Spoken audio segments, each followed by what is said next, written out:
ఆరిఫ్ మహమ్మద్ రిజ్వాన్గా గుర్తించారు. బాధితురాలి తల్లి ఫిర్యాదుతో నిందితులను అరెస్ట్ చేశారు. పోలీసుల విచారణలో విస్తుపోయే నిజాలు బయటపడ్డాయి. బాలికను నిర్మానుష్య ప్రదేశానికి తీసుకెళ్లి కదులుతున్న కారులోనే దారుణం జరిపినట్టుగా తెలుస్తోంది. దీనికి సంబంధించిన వివరాలు పోలీసులు వెల్లడించారు. కారు విద్యుత్ స్తంభానికి ఢీకొట్టడంతో బాలికను వదిలేసి యువకులు పరారైనట్టుగా తెలుస్తోంది. ఉత్తరప్రదేశ్ గోండా జిల్లాలో ఈ దారుణం జరిగింది. 17 ఏళ్ల దళిత బాలికను కారులోకి బలవంతంగా లాక్కెళ్లారు ఇద్దరు దుండగులు.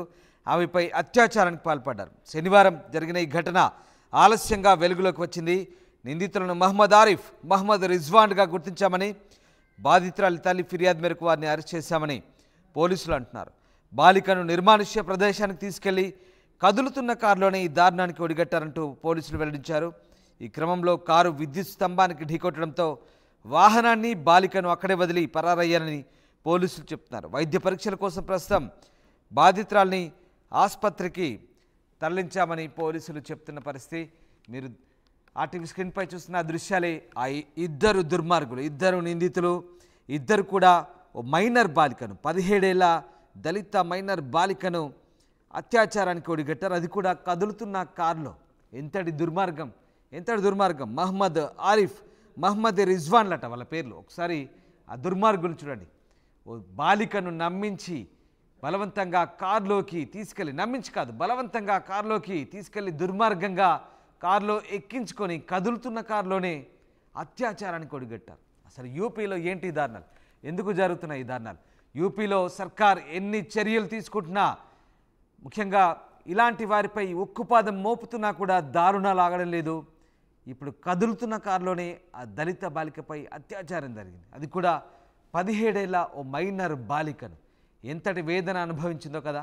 ఆ మైనర్ బాలికను ఆ కదులుతున్న కారులో బలవంతంగా లాక్కెళ్ళి కారులో ఎక్కించుకొని అఘాయిత్యానికి పాల్పడ్డారు ఈ ఇద్దరు దుర్మార్గులు. ఈ ఇద్దరి పేరు కూడా మహమ్మద్ ఆరిఫ్, మహమ్మద్ రిజ్వాన్. ఈ ఇద్దరు ఒక్కసారి చూడండి ఆ దుర్మార్గుల్ని. ఆ ఇద్దరు దుర్మార్గులు కూడా నిజంగా ఎన్కౌంటర్ చేసిన తప్పలేదనే విమర్శలు వెల్లువెత్తున్నాయి. ఎన్కౌంటర్ చేసిన తప్పలేదనే వాదనలు కూడా వినిపిస్తున్నాయి. ఇలాంటి దుర్మార్గుల్ని వదలకూడదంటూ స్థానికంగా విమర్శలు వెల్లువెత్తున్నాయి. ఈ ఇద్దరు నిందితులు కూడా ఆ అమ్మాయిని కదులుతున్న కారులోనే బలవంతంగా అత్యాచారానికి ఒడిగట్టారు. అమ్మాయిని నిజంగా ఆ కారులో బలవంతానికి పాల్పడ్డారంటే ఎంతటి వేదన అనుభవించిందో. ఇట్లాంటి ఘటనలు పదే పదే జరుగుతున్నాయి. నిజంగా ఇదంతా కూడా కలిచివేసే ఘటన, కలిచివేసే దృశ్యాలు, కలిచివేసే ఘటనగానే మీకు వివరించే పరిస్థితిలో ఉన్నాం. నిజంగా బాధితురాలి తల్లి ఫిర్యాదుతో నిందితులను అరెస్ట్ చేశారు. పోలీసుల విచారణలో విస్తుపోయే నిజాలు బయటకు వచ్చాయి. ఒక నిర్మానుష్య ప్రదేశానికి తీసుకెళ్లారంట. అక్కడే ఆ కదులుతున్న కారులోనే దారుణానికి ఒడిగట్టినట్టుగా పోలీసులు నిర్ధారించారు. ఇక విద్యుత్ స్తంభానికి కారు ఢీకొట్టడంతో బాలికను అక్కడే వదిలేసి ఆ యువకులు పరారైనట్టుగా తెలుస్తుంది. ప్రస్తుతం ఆ ఇద్దరు నిందితుల్ని కూడా పోలీసులు అరెస్ట్ చేసి ఇక విచారణ చేపడుతున్నారు. ఆ ఇద్దరు నిందితులపై కూడా కఠిన చర్యలు తీసుకునే అవకాశాలు కనిపిస్తున్నాయి. భవిష్యత్తులో ఇలాంటి ఘటనలు చోటు చేసుకోకుండా మళ్ళీ వీరిపై తగిన చర్యలు తీసుకోవాలంటూ యూపీ వ్యాప్తంగా కూడా నిరసనలు వెల్లువెత్తున్నాయి. ఇద్దరు నిందితులు మహమ్మద్ ఆరిఫ్, రిజ్వాన్గా గుర్తించారు. 17 ఏళ్ల బాలికను. ఎంతటి దారుణం. ఇలాంటి ఘటనలు యూపీలో తరచుగా చోటు చేసుకుంటున్నాయి. యూపీలో నేర ప్రవృత్తి చాలా తగ్గిందని చెప్తున్నప్పటికీ కూడా ఇంకా ఘటనలు ఆగడం లేదు. ముఖ్యంగా యోగి సర్కార్ వచ్చిన తర్వాత గ్యాంగ్స్టర్లని ఎన్కౌంటర్లు జరుపుతున్నారు. అలాగే నేరస్తుల్ని పట్టుకుంటున్నారు. ఇలాంటి వారిపై, వాళ్ళ ఇళ్లపై బుల్డోజర్లు ప్రయోగించి ఆ నేరస్తుల ఇళ్లను నేలమట్టం చేసినప్పటికీ కూడా ఎక్కడ ఆగడం లేదు. ఎక్కడ ఆగడం లేదు. పైగా ఇలాంటి దారుణాలను పోలీసులు ఎంత నియంత్రించే ప్రయత్నం చేసినప్పటికీ కూడా చాలా చోట్ల ఇలాంటి ఘటనలు జరుగుతున్నాయి. ముఖ్యంగా దీనంతటి కారణం నిరక్షరాస్యతే. నిరక్షరాస్యతే ఇలాంటి దారుణాలకు పురిగొల్పుతోంది.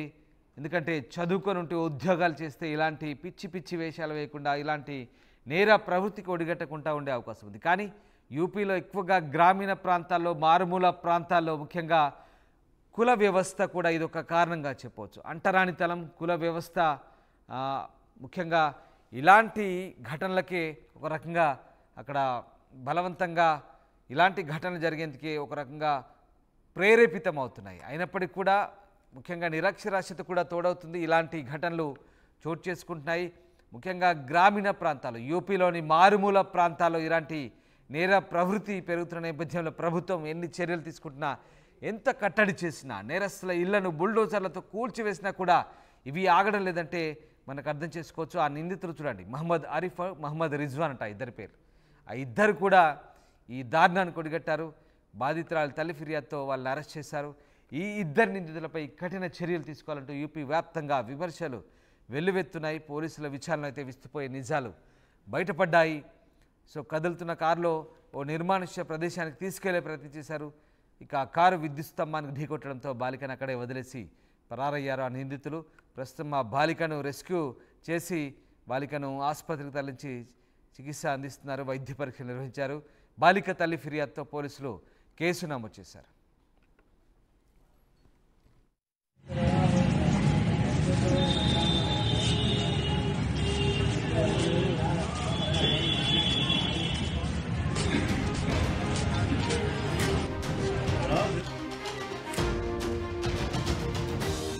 యూపీలో దారుణాలు ఆగడం లేదు. కదులుతున్న కారులో దళిత బాలికపై అత్యాచారం జరిగింది. గోండా జిల్లాలో ఈ దారుణ ఘటన చోటు చేసుకుంది. 17 ఏళ్ల బాలికను కారులోకి బలవంతంగా లాక్కెళ్లారు ఇద్దరు దుండగులు.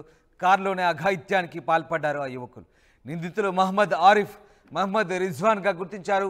బాధితురాలి తల్లి ఫిర్యాదుతో నిందితులను అరెస్ట్ చేశారు. పోలీసుల విచారణలో విస్తుపోయే నిజాలు బయటపడ్డాయి. బాలికను నిర్మానుష్య ప్రదేశానికి తీసుకెళ్లి కదులుతున్న కారులోనే దారుణం జరిపినట్టుగా తెలుస్తోంది. దీనికి సంబంధించిన వివరాలు పోలీసులు వెల్లడించారు. కారు విద్యుత్ స్తంభానికి ఢీకొట్టడంతో బాలికను వదిలేసి యువకులు పరారైనట్టుగా తెలుస్తోంది. ఉత్తరప్రదేశ్ గోండా జిల్లాలో ఈ దారుణం జరిగింది. 17 ఏళ్ల దళిత బాలికను కారులోకి బలవంతంగా లాక్కెళ్లారు ఇద్దరు దుండగులు. ఆమెపై అత్యాచారానికి పాల్పడ్డారు. శనివారం జరిగిన ఈ ఘటన ఆలస్యంగా వెలుగులోకి వచ్చింది. నిందితులను మహమ్మద్ ఆరిఫ్, మహమ్మద్ రిజ్వాన్గా గుర్తించామని, బాధితురాలి తల్లి ఫిర్యాదు మేరకు వారిని అరెస్ట్ చేశామని పోలీసులు అంటున్నారు. బాలికను నిర్మానుష్య ప్రదేశానికి తీసుకెళ్లి కదులుతున్న కారులోనే ఈ దారుణానికి ఒడిగట్టారంటూ పోలీసులు వెల్లడించారు. ఈ క్రమంలో కారు విద్యుత్ స్తంభానికి ఢీకొట్టడంతో వాహనాన్ని, బాలికను అక్కడే వదిలి పరారయ్యారని పోలీసులు చెప్తున్నారు. వైద్య పరీక్షల కోసం ప్రస్తుతం బాధితురాల్ని ఆసుపత్రికి తరలించామని పోలీసులు చెప్తున్న పరిస్థితి. మీరు ఆర్టీవీ స్క్రీన్పై చూస్తున్న దృశ్యాలే ఆ ఇద్దరు దుర్మార్గులు, ఇద్దరు నిందితులు, ఇద్దరు కూడా ఓ మైనర్ బాలికను, 17 ఏళ్ల దళిత మైనర్ బాలికను అత్యాచారానికి ఒడిగట్టారు. అది కూడా కదులుతున్న కారులో. ఎంతటి దుర్మార్గం, ఎంతటి దుర్మార్గం. మహమ్మద్ ఆరిఫ్, మహమ్మద్ రిజ్వాన్లట వాళ్ళ పేర్లు. ఒకసారి ఆ దుర్మార్గులు చూడండి. ఓ బాలికను నమ్మించి బలవంతంగా కారులోకి తీసుకెళ్ళి, నమ్మించి కాదు బలవంతంగా కారులోకి తీసుకెళ్ళి దుర్మార్గంగా కారులో ఎక్కించుకొని కదులుతున్న కారులోనే అత్యాచారానికి ఒడిగట్టారు. అసలు యూపీలో ఏంటి దారుణాలు, ఎందుకు జరుగుతున్నాయి ఈ దారుణాలు? యూపీలో సర్కార్ ఎన్ని చర్యలు తీసుకుంటున్నా, ముఖ్యంగా ఇలాంటి వారిపై ఉక్కుపాదం మోపుతున్నా కూడా దారుణాలు ఆగడం లేదు. ఇప్పుడు కదులుతున్న కారులోనే ఆ దళిత బాలికపై అత్యాచారం జరిగింది. అది కూడా 17 ఏళ్ల ఓ మైనర్ బాలికను. ఎంతటి వేదన అనుభవించిందో కదా. ఆ మైనర్ బాలికను ఆ కదులుతున్న కారులో బలవంతంగా లాక్కెళ్ళి కారులో ఎక్కించుకొని అఘాయిత్యానికి పాల్పడ్డారు ఈ ఇద్దరు దుర్మార్గులు. ఈ ఇద్దరి పేరు కూడా మహమ్మద్ ఆరిఫ్, మహమ్మద్ రిజ్వాన్. ఈ ఇద్దరు ఒక్కసారి చూడండి ఆ దుర్మార్గుల్ని. ఆ ఇద్దరు దుర్మార్గులు కూడా నిజంగా ఎన్కౌంటర్ చేసిన తప్పలేదనే విమర్శలు వెల్లువెత్తున్నాయి. ఎన్కౌంటర్ చేసిన తప్పలేదనే వాదనలు కూడా వినిపిస్తున్నాయి.